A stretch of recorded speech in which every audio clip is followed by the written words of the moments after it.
EVM घोटाळा कसा होतो त्याचं निदर्शन मी आपल्याला करून दाखवतो, प्रात्यक्षिक करून दाखवित आहे. आता मी हे उघडत आहे. हे बघा, इथे काही नाही. आता कोणतीही पर्ची किंवा कागद नाही. पुन्हा मी हे बंद करतो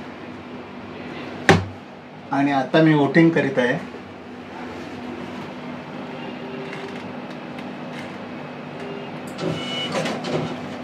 ज्यावर मी केळे निशाणावर वोटिंग केली ते केळे निशाण दिसत आहे. आता पुन्हा एकदा मी केळे निशाणावर दाबतो.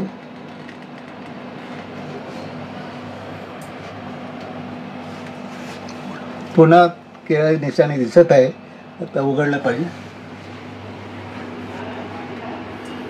आता लाईट गेल्यानंतर काय परिणाम होतो त्याचा आपण बघूया. उघडा. आता मी उघडून दाखवतो. बघा,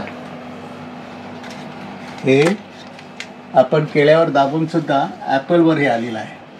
म्हणजे अशा तुम्ही कुठच्याही निशाणा दाबलं तरी भाजपलाच हे मत जाणार याचं यावरून स्पष्ट होते. तर या अशा रीतीने ईव्हीएमचा घोटाळा आहे तो आपण प्रत्यक्ष पाहतात. आणि आमची मागणी आहे की ईव्हीएम मशीनी बंद करावी आणि त्याऐवजी बॅलेट पेपर द्यावं.